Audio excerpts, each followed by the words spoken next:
Buenas, ¿cómo va? ¿Todo bien? Gente, les voy a grabar un videito cortito, vamos a intentar que sea cortito, viendo las principales diferencias cruciales entre mitosis y meiosis, que es lo que más se toma y lo que hay que saber muy bien. Si bien después ustedes van a ver en las clases, en el material teórico, los distintos pasos de la mitosis y de la meiosis, que tiene la profase, metafase, anafase, y qué pasa en cada uno de esos pasos, que hay que saberlo como un cuentito, me voy a detener acá en ver las diferencias para que se entienda bien esto de que la mitosis, por ejemplo, no se mete con el número total de cromosomas, el número de cromosomas va a ser siempre el mismo, en la especie humana son 46, y no rompe ese número, no rompe esa diploidía que le llamamos, mientras que la meiosis, sí, la meiosis termina rompiendo la diploidía y partiendo de células diploides con 46 cromosomas, terminan habiendo células finales que son de 23, la mitad, las gametas.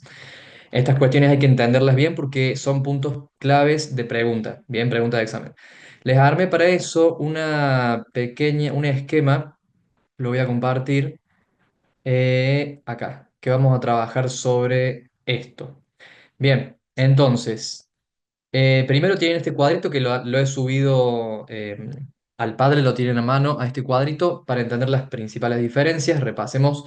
Entonces, la mitosis es un proceso en el que se dividen células que tiene por objetivo, que lo dice acá, el regeneramiento tisular, mantener esto que se llama la homeostasis tisular. Como se van muriendo células constantemente en ciertos tejidos, debemos irles recuperando para mantener el equilibrio.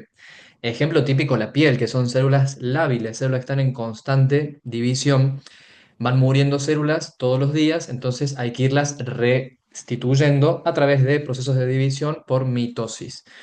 ¿Qué células entran en mitosis? Las células somáticas. Todas las células del cuerpo básicamente entran en mitosis. Bien, las células somáticas no pueden hacer meiosis. Solo las germinativas, que son las que van a dar origen a las gametas, son las que entran en meiosis. Pero una célula del páncreas, del hueso, del hígado, de la piel, del cartílago, son todas células que van a entrar en mitosis. Bien, vamos a partir de una célula que es diploide, 2N. En el caso del ser humano son 46 cromosomas y vamos a seguir manteniendo ese número en las células hijas. No hay variabilidad genética, las células hijas son idénticas a las madres, no hay recombinación genética ni variabilidad. Las células hijas de la mitosis son clones de la madre, podríamos decir. Es una única división, la mitosis tiene sus cuatro etapas, o cinco si consideramos la prometafase entre la promet y la metafase. Y lo que se separa en la mitosis son cromátides hermanas. O sea, tenemos un cromosoma que cuando se duplica te queda la X y después se separan las cromátides hermanas y esa es la mitosis. Bien, se conserva la diploidía. Como vamos a ver ahora en la meiosis en este esquema que les hice después acá, bueno, es para células germinativas. Las células germinativas están en las gónadas son los testículos en los varones y los ovarios en las mujeres, o macho y hembra podríamos decir porque es para todo el reino animal. Em, Esas células germinativas que están en los testículos se llaman espermatogonias, que son los precursores de los espermatozoides, y en los ovarios existen las ovogonias, precursores de los óvulos. Bien. Entonces, las células germinativas, o espermatogonias y ovogonias, entran en meiosis y el resultado final va a ser espermatozoides y óvulos, las gametas. Entonces, ¿cuál es el objetivo de la meiosis? El único objetivo de la meiosis es formar las gametas. Ahora, que en un segundo y quiero asegurarme que esto se esté grabando bien, no vaya a ser cosa. Espérenme.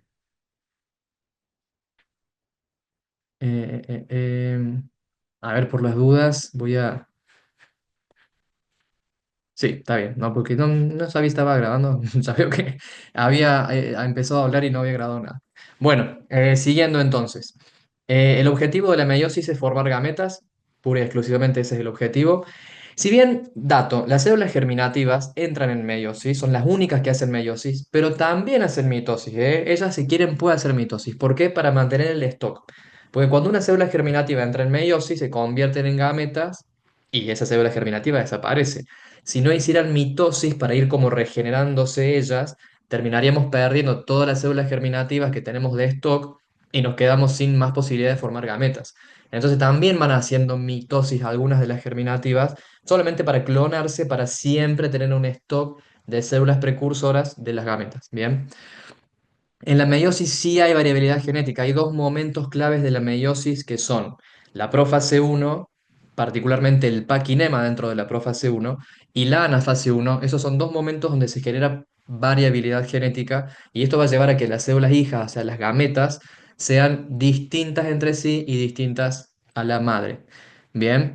Acá lo tienen. Después tienen que ver esto en detalle, no vamos a ver hoy las partes de cada etapa, pero estudien dentro de la prófase uno qué pasa en el paquinema, el famoso crossing over, que es la recombinación de genes entre cromosomas homólogos, y luego los cromosomas esos que migran maternos y paternos, migran totalmente al azar, no migran la mitad maternos a un lado y la mitad paternos y viceversa, sino que pueden migrar de los 23 cromosomas maternos, capaz van 20 para un lado y 3 para el otro y los paternos van a ir 3 y 20. Entonces me van a quedar una proporción de cromosomas maternos y paternos azarosa en las células hijas.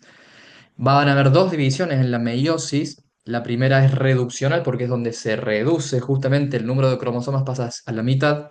Y la segunda ecuacional, en donde ahí sí se mantiene ya el número de cromosomas. Se divide en la reduccional y en la ecuacional ya se mantiene igual, pero a la mitad de lo que había comenzado. Por eso se llama ecuacional porque ecuación significa igual, igualdad.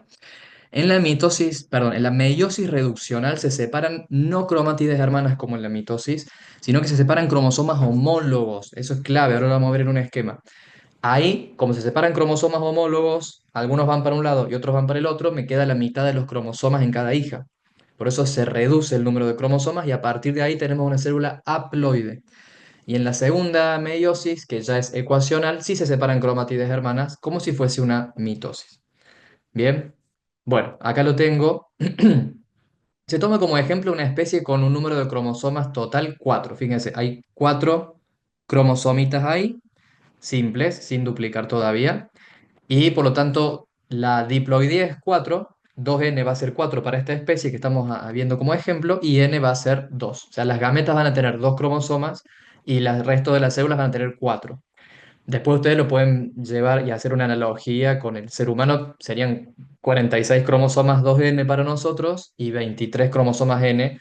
En los esquemas siempre se usan menos números para que no sea tan enquilombado el dibujo, ¿no? Dibujar 46 cromosomas sería un lío. Bueno, vamos a ver entonces qué pasa en la mitosis y qué pasa en la meiosis, ¿sí? Acá habría que hacer una línea gigante que separe entonces esos dos procesos. Vamos a ver primero la mitosis. En la mitosis va a entrar en mitosis cualquier célula somática.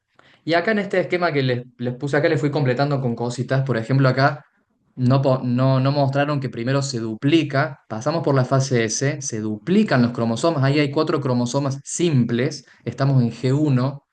Pasamos por la fase S y quedamos ya en G2, listos para entrar en mitosis. Y ahora ya somos, acuérdense la dotación cromosómica, 2n significa diploidía. En este caso, tener 4 cromosomas en el ser humano es tener 46. Pero bueno, acá decimos que somos 2n 2c, porque cuando la C coincide con la N, no está duplicado el cromosoma, son todos simples. Podemos decir que hay una cromátide por cromosoma. Y acá que ya pasamos por la fase S, hay 2 cromátides por cromosoma, entonces como está duplicado, decimos que es 4C, el doble de la N. Cuando está duplicado el cromosoma, le ponemos el doble a la C con respecto a la N.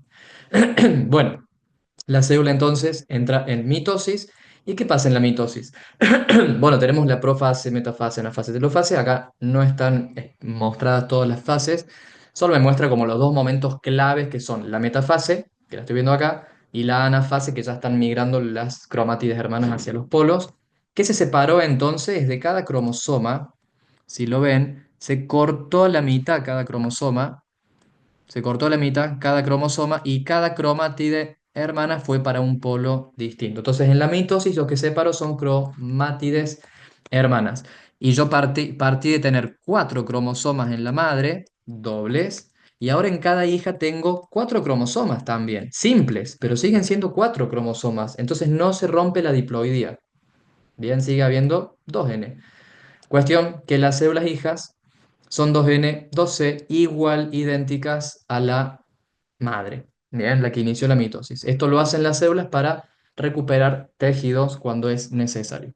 Bien, en cambio en la meiosis es un poquito más compleja porque hay dos meiosis, la reduccional y luego la ecuacional. Ya la célula que entra en meiosis se llama célula germinativa, o begonias y espermatogonias según el género. Fíjense que una célula que entra en meiosis está igual que una que entra en mitosis, es 2N2C, la célula germinativa. Pasa por la fase S, se duplican los cromosomas y pasamos a 2N4C, seguimos teniendo la misma carga genética que cuando entramos en mitosis, ¿eh? La diferencia es que ya solo por haberse decidido a dividirse, sin todavía haberse dividido, solamente por haberse duplicado, ya no se llama más ovogonia, pasa a llamarse ovocito primario. Y el espermatogonia pasa a llamarse espermatocito primario. O sea, cambia de nombre solamente por haberse duplicado el ADN, porque ya decidió que se va a dividir por meiosis. Fíjense, la primera meiosis que es reduccional no separo cromátides hermanas, separo cromosomas homólogos. Entonces, fíjense, la diferencia entre esta situación, en donde separé cromátides hermanas, y ahora lo que hago es de cada par homólogo, ahí tendremos como mamá, papá, ponemos que el rosa, supongamos que el cromosoma materno y el azul, el paterno, bueno, va un materno para un lado, un paterno para el otro. En el caso de abajo fue el paterno para un lado y el materno para el otro, pero eso es azaroso. Podrían haber ido los dos maternos para la izquierda y los dos paternos para la derecha, o cualquier combinación, eso es totalmente azaroso. Entonces, fíjense que en la meiosis reduccional, como separo cromosomas homólogos, las células hijas ahora tienen la mitad de los cromosomas, ya no tiene más cuatro, tiene dos cada célula hija. Dos cromosomas dobles, pero dos cromosomas al fin, o sea, la mitad de cromosomas con las que empezamos. Entonces, la meiosis uno reduce el número de cromosomas a la mitad. Y estas células ya son N, haploides, 2C. ¿Por qué 2C? Porque recuerden que como están dobles los cromosomas, la C tiene que ser el doble de N para indicar eso. Bien. Y una vez que pasamos por la meiosis uno, las células pasan de llamarse ovocito y espermatocito 1 a ovocito y espermatocito 2. Terminada la primera meiosis, esas células son N2C y esos son los nombres. Igual eso le va a durar muy poco porque está lista para entrar a la meiosis 2.